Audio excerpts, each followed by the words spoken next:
Hey guys, welcome back to DLM. I have amazing news. It's got to do with Noah's Ark. They have just found something under Noah's Ark, where they believe Noah's Ark came to rest on the mountains of Ararat. This is in Turkey.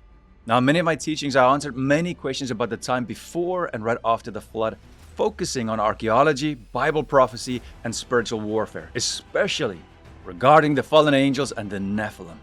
The role they played in creating world religions, deceiving mankind for centuries from the Tower of Babel. There's an area in Turkey that you can go and see. It is located near the Dogu Bayazit in Agri province. It's roughly 18 miles south of Mount Ararat. They found more evidence, and this is huge. You gotta understand, my heart is even now, it's like so excited I am when I first learned this. This is not just another strange rock formation or another blurry photo from drone footage from atop looking at the mountain. But they found underground tunnel-like structures, man-made. Long corridors, and these measurements actually match the Bible's description of the Ark itself. And now here's what is making this even more crazier. This is happening in the region that the Bible describes the Ark came to rest. In the mountains of Ararat. More and more evidence is pointing to this. Actually, what is even more shocking is the oldest map in human history. This is the oldest map in the world. This is the Babylonian map. They have some cuneiform writing here on the front as well. This is ancient Mesopotamia. And here they found out, because they found this piece, that it describes to people where they can go and see the remains of the Ark. Their version of the Ark, of course. And this is thousands of years ago. So all archaeology are starting to prove to us that the Bible is true. And just a few weeks ago, I shared with you this amazing discovery of how they found this small piece and how it led them to this discovery, the locations described on this map, giving them the exact directions to the Ark. I'll add a video for you in the video description down below so you can see it, because it will blow your mind as it did mine as I started to research this. Now, do we have 100% evidence that this place in Turkey is actually where the Ark is? Let's look at the evidence, because truth matters. This location is called the Durupinar site in eastern Turkey. And it's been debated for decades, because from above it looks really like the exact shape of a massive ship buried in the earth. And it's high in the mountains, far from any sea or water, where no ship should naturally be found today. The researchers started to use GPR, ground penetrating radar, and they found certain things under this area. They just identified what appeared to be tunnel-like voids, long interior corridors, and also structural patterns beneath the surface that do not look random. Remember, I recently also shared that all ancient cultures have flood stories, proving without a doubt that all our ancient ancestors, ancient cultures, they believed they came from a small group of people that survived a great flood on a boat. This is not fantasy, this is human history. Noah and his family coming from the pre-flood world that was very, very different than the world today. There wasn't even rain. Mist came up, gave water to the plants. We have all these discoveries of these ancient insects that were huge. Dinosaurs, aka dragons, as they called them in that time, because the word dinosaur did not exist before the 1800s. The Bible also calls them the Hebrew word tanyin, which means dragons. The book of Job also describes the behemoth, the Leviathan. And now many researchers say the dimensions are also incredibly close to the measurements given in Genesis. Read this with me, Genesis 6, verse 15. This is how you are to make it. The length of the ark, 300 cubits. The breadth, 50 cubits, and its height 30 cubits. This Durupinar formation is exactly the same. I went to the Ark encounter recently to do more research for my new book called Lightborn. I wrote it with my brother, the first book of this saga, where we start in the pre-flood antediluvian time. And at the Ark encounter, they also built that massive ark exactly according to these measurements. So let me just quickly convert the cubits for you. It's around 510 feet long, which is about 155 meters, 85 feet wide, 26 meters, and 51 feet high, about 15.5 meters. If you're in America, you need to go there. It is amazing. That ark is huge. And they explain to you how everything could have happened exactly as the Bible describes it. I shared with you many of the flood stories as well, how crazy some of those flood stories are because it doesn't make even sense. But the Bible far outweighs the others in truth. This ancient world is a lot more important than you think. To understand true history, spiritual warfare, and Bible prophecy, get our first book of Lightborn, the saga. This first one is called Dawn of Darkness, but I can't give too many spoilers. So, the measurements are the same. What else did they find? They also reported high levels of potassium and organic material inside the structure compared to the surrounding soil. January of last year, we had the results, and it was showing that inside is very distinct soil compared to right outside. So we have 300% more, 3 times more organic matter. We have 38% more potassium inside, and we have an 8-fold decrease in the pH scale. And so this is very exciting. This could be consistent with decayed wooden remains over a very long time. The ark. Now, it's not 100% yet all the evidence that we need that we can say 100% that this is the ark. Some geologists would just argue that, man, this is just natural ground, geological formation. But let me share with you what one of the researchers who is working on this right now is saying. And by the way, he's a Christian, Andrew Jones. Yeah, many geologists disagree with that. They say, look, this is just a natural formation. But gosh, Andrew, when I look at that, it doesn't look very natural to me. What's your response to those geologists? Yeah, so first of all, you have to explain how did an earthen formation get into the shape of a ship, and that is exactly 300 cubits long, which is the length given in the book of Genesis in the Bible. And so we have the exact length, we have the ship shape, and we're in the right location. And now we're also seeing that the soil inside is different from right outside the formation. So we have 3 times more organic matter found inside versus right outside. So it's a distinct object and not just part of the mountainside.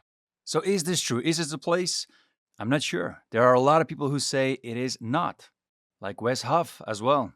He also said that the people on the team, they are not archaeologists. Some say it's not the right location. This fight has been going on, and we just don't know. Archaeology is a contact sport. We don't get along a lot in the archaeology world. The one thing all of us get along about is 100% certainty. Durupinar, this geological formation in eastern Turkey, is not the spot of Noah's Ark. They've discovered Noah's Ark. No, they haven't. There's this entity, I don't either natural or man-made. It is 100% a natural geological formation. You have gotten some pushback. Obviously, you got apologist Wesley Huff and some other people. You know, he said that these findings are not legit, that they're rooted in sensationalism. I have no problem with legitimate criticism. Is this a back up to when this boat was really in the news in the 80s? Because this has been in and out of the news, and people have criticized it. So the criticism today is not like some new argument. It's some of the same things, but they're repeating some of the past things that don't take into account what we're doing today. And here's one example. One of the criticisms they say is that we have a mud flow coming down the mountainside. That's true. And they claim that mud went around some type of obstruction. And obviously they see a big boulder in the middle. And they say, well, then maybe that's that, or some type of basement rock that's coming up from the valley floor. And mud went around that and then forms this oval shape, this boat shape.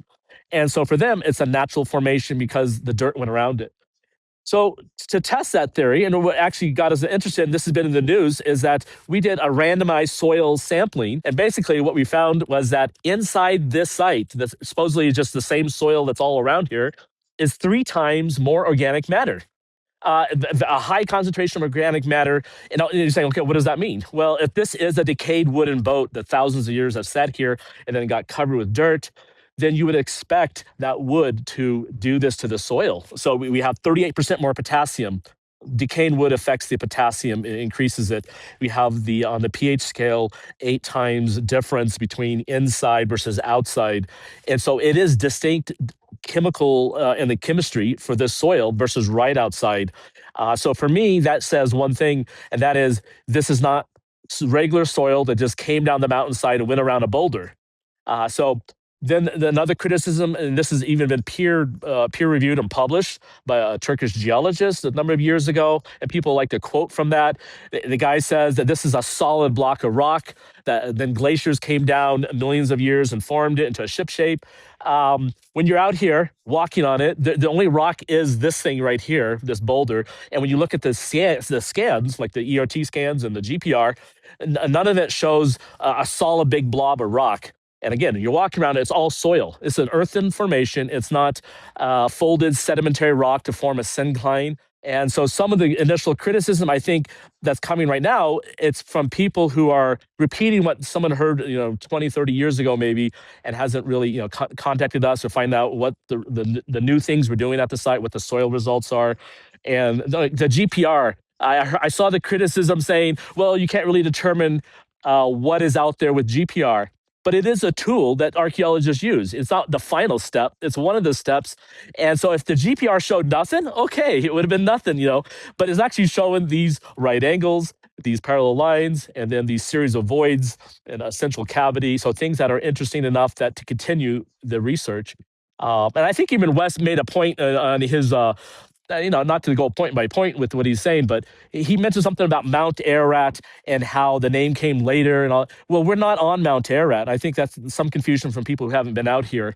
We're 19 miles south of the mountain. We're across the valley up in this sedimentary mountains here that we're at. Mount Ararat is a stratovolcano. I think even Answers in Genesis, who they don't think there's any Noah's Ark to be found right now, and so they don't accept any site. But they made, they have the big model in Kentucky.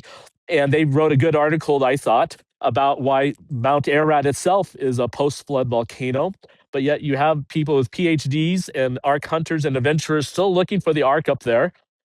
So for us, we think we have the better site to keep investigating. We're not saying we have the final word yet, but we'll continue. But the ark was real. It did land on the mountains of Ararat. Let me just say that as true Christians, we do not need fake evidence to try and prove the Bible. Archaeology proves that the Bible is true. It's done that over these last centuries, but especially in our lifetime. In our lifetime, archaeology has proved the Bible true time and time again. With the Pilot Stone, the Tel Dan Stele, proving David the King was not just a fictional character. Even the Dead Sea Scrolls, proving that the Bible we have today is exactly the same as it was thousands of years ago. And so much more. You can join our DLM tours to see many of these places and the evidence for yourself. We actually have 2 back-to-back tours still this year, at the end of the year. You can check it out on our website, dlmchristianlifestyle.com. And this is why my brother and I also started to write about the pre-flood world. Starting this saga and will continue up until the post-flood world. Because many people ask, how did all world religions start? Who were the Nephilim? Why do we see so many gods and demigods from other cultures? What really happened before the flood? Why was it so evil? Why did Jesus have to wash it away with a flood, if he is a God of love? Why does Jesus say the end times will be like the times of Noah? And how did the prophecy of the Messiah and the offspring of the serpent and the woman influence humanity for centuries in all world wars? How did the Nephilim survive the flood if God says all flesh died? How do the oldest written down stories of humanity, for example by the ancient Sumerians, connect to Scripture? Why should we believe the Bible if it's not the oldest? What is spiritual warfare really about? Why do ancient civilizations all seem to remember the same supernatural past? Were there aliens? Are these gods? Or were they angels? What is our purpose? Why are we really here? And where are we going if we die? Lightborn takes people back into this ancient world, our human history. Sounds like a fantasy, but it's based on truth. But it's also like a Pilgrim's Progress type of book, but just more epic. There are so many things here. For example, Noah, he was 600 years old at the flood. And then he still continued after that until he was 950 years, almost 1,000 years. Imagine that. Many unbelievers would probably think he probably looked like Gandalf. Noah, the name itself is a Hebrew word.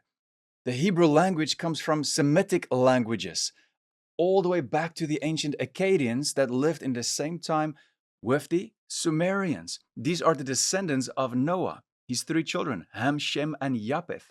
The Semites come from Shem, Semitic. This is why a lot of people who still hate Israel today, it's called anti-Semitism. But we have to look at what these ancient nations wrote down. Of course, there would be some lies in there, but we need to connect it with the Bible. But these nations did not speak Hebrew.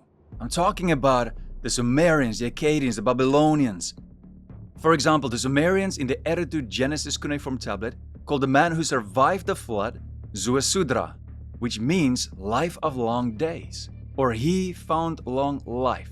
Again, Noah almost lived to be 1,000 years old. That's old. In the day and age that we live in today, imagine people who get 80, 90, even some 100 years old, even some a little bit over. They're supposed to have a lot of experience, and with experience comes wisdom. So imagine Noah, the great father of nations after the flood. That's why I believe the Akkadians in the Athrasis epic, the cuneiform tablet, they call the man who survived the flood Athrasis, which means exceedingly wise or very wise. And then the Babylonians in the epic of Gilgamesh, a cuneiform tablet, they call the man who survived the flood Utnapishtim, which means he found life or he found eternal life. When we look at ancient archaeology, we can connect it with the Bible to know that the Bible is true. That archaeology supports it even back in this time. For example, Noah, he had 3 sons, Ham, Shem, Japheth. When we look at Ham's line this time, Ham, he had Cush and Nimrod built the Tower of Babel, right? So it's through Ham's line that the world began to get evil again and started to worship fallen angels as gods. We read, for example, in these ancient archaeology, when we look at the Sumerian writings and others, that Cush is called Meshkiagazer. Nimrod is called Enmerkar.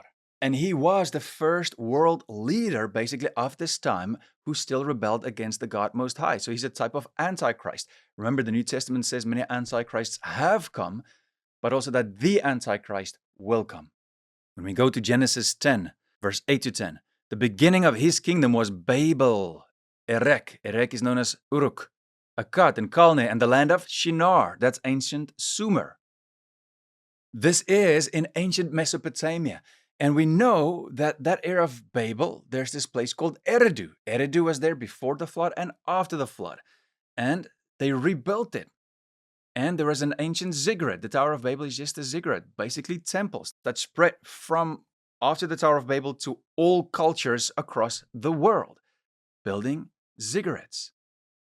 It almost sounds like I say a cigarette, but a ziggurat. Maybe that's a better pronunciation. And here at Eridu, they worshipped a god called Enki.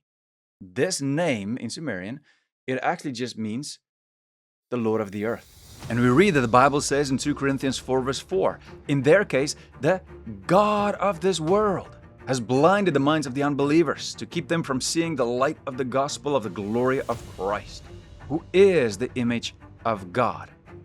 Get Lightborn, where this will make a lot more sense with all the other gods that they worshipped, aka fallen angels, and where you will make a lot more of these discoveries where the spiritual world influences the physical, with a war between the sons of light and the lords of shadow shaped human history beneath the surface, all because of a prophecy in Genesis 3 verse 15. The serpent, the seed, the Messiah would come, but also the offspring of the woman and the offspring of the serpent. By understanding that ancient world, you will begin to understand this one, because the battle never really stopped. If you get the pre-order today on Amazon or everywhere where books are sold, you will also get the audiobook for free. And this is huge. We got an amazing narrator for you that you will love. You can also get it for a few of your friends as well, just to support us in sharing the truth of the Lightborn, the prophecy of the light born in our world to save us, Jesus Christ, the Lightborn, so that all of us can become Lightborn, reborn Christians who are the light of the world. If we can make this into a bestseller, it would be sold worldwide in normal bookstores where it can change many lives. Now, let's get back to the ark. Now that they found the different soil, but also the tunnels underneath it, what are they going to do? Well, let me show you. Can you take your work underground and explore some of these tunnels to get a definitive answer? That is the next goal. And we're really hoping that the Turkish universities will be able to do that. And so that's the plan. And that's what we've suggested. And we're even wanting to help with designing a robot that can go down into these tunnels and film and take samples. I understand that your organization is called Noah's Ark Scans, which probably answers my next question for me. But in your heart of hearts, based upon all the time and all the effort that you have put into this, do you truly believe that you have found Noah's Ark? Yes, I do believe that this is the real decayed, buried remains of Noah's Ark, the famous ship. And we're doing our best to convince the skeptics and show the world this site. Is your goal scientific, or is it to strengthen people's faith, Andrew? I think it happens both ways. So you find an archaeological site like this out in the mountains, the archaeologists get involved, they do the science, and then of course the faithful will want to come out and see it. And for them, it affirms, I'm a Christian, so it affirms our belief in the biblical account. Amazing. I love it. This is the greatest story I could spend all day talking to you. We've ever done. Andrew Jones, best of luck to you. We will be watching this. Me too. I'll be watching. Let's keep a close eye on them to see what is going to happen here. Now, if you have any questions about Bible, prophecy, spiritual warfare, the Nephilim, dragons, aka dinosaurs, or the Book of Enoch, the Book of Giants, subscribe to my channel, watch some of these videos here, and never forget, life is short, so do not waste yours. Do not focus on lies, but focus on truth. Bye, guys.